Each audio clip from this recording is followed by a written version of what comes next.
On me reproche souvent de dénigrer les complotistes, mais j'aimerais expliquer pourquoi ils m'agacent à ce point-là. Ils se définissent eux-mêmes comme des gens qui ont le courage et l'ouverture d'esprit de s'opposer à ce qu'ils appellent la pensée unique. Mais ce qui est communément admis n'est pas forcément faux. Il y a quand même beaucoup plus de gens qui pensent que la pluie est un phénomène naturel plutôt qu'un coup du lobby des fabricants de parapluies.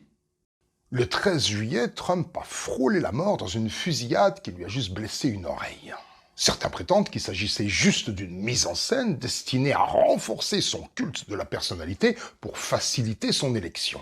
Tandis que d'autres supposaient plutôt un attentat perpétré par le camp de Biden pour éliminer son rival. Ou alors, le gars a entendu qu'il faudrait tirer les oreilles à Trump et il a pris ça au premier degré. Alors tout est possible, hein, même la connerie que je viens de dire. Mais est-ce que c'est vraisemblable ? Un sniper qui aurait accepté de juste blesser une oreille de Trump à 150 mètres, avec du public derrière et la haute probabilité de très mal finir lui-même, ça me paraît aussi bizarre que la thèse de l'assassinat commandité par le camp de Biden, avec le risque énorme que le complot soit découvert.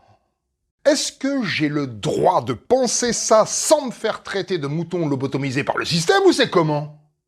Dites, les complotistes, vous croyez vraiment que vous êtes les seuls à être conscients qu'on vit dans un monde de mensonges et de manipulation ? L'esprit critique, c'est pas voir des complots partout ou n'en voir nulle part. C'est juste admettre que certains scénarios qui nous viennent à l'esprit peuvent être juste le fruit de notre imagination ou de nos idées préconçues, comme quand tu lis un roman policier et que tu es sûr d'avoir découvert le coupable alors qu'en fait pas du tout. Quand Kennedy s'est fait assassiner en 1963, toutes les enquêtes sérieuses ont conclu qu'il s'agissait d'un acte isolé perpétré par un déséquilibré solitaire. Et malgré tout ça, il y en a qui continuent à crier au complot. Mais si rien ni personne, jamais, nulle part ne peut te faire changer d'avis sur un sujet, est-ce qu'on peut vraiment encore parler d'ouverture d'esprit ? Alors, moi, je crois pas que la fusillade de Trump soit le fruit d'une manipulation politique. Mais s'il était officiellement prouvé que c'était un complot, je changerais d'idée à ce moment-là, parce qu'il y a que les cons qui changent jamais d'avis. Le truc, c'est que les complotistes, ils avouent jamais qu'ils sont convaincus par leur thèse. Eux, ils disent « Ah mais moi, je sais pas. Je pose juste des questions. » Mais je trouve quand même bizarre que, comme par hasard, ceci, cela... Style, c'est des Sherlock Holmes recyclés en philosophes. Mais quand on discute avec eux, enfin, quand on écoute leurs monologues, on s'aperçoit très vite qu'ils sont hostiles à toute personne qui ne pense pas comme eux, parce que leur vérité, c'est la vérité.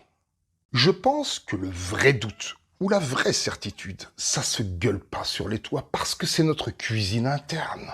Par exemple, moi j'ignore totalement s'il existe des extraterrestres, mais je sais que la Terre est ronde.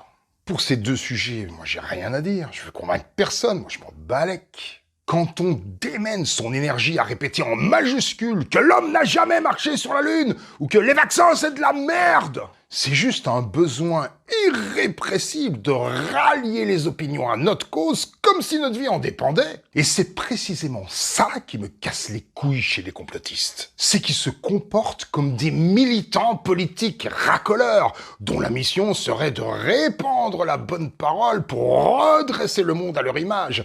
Très exactement comme des intégristes religieux en croisade. Pareil.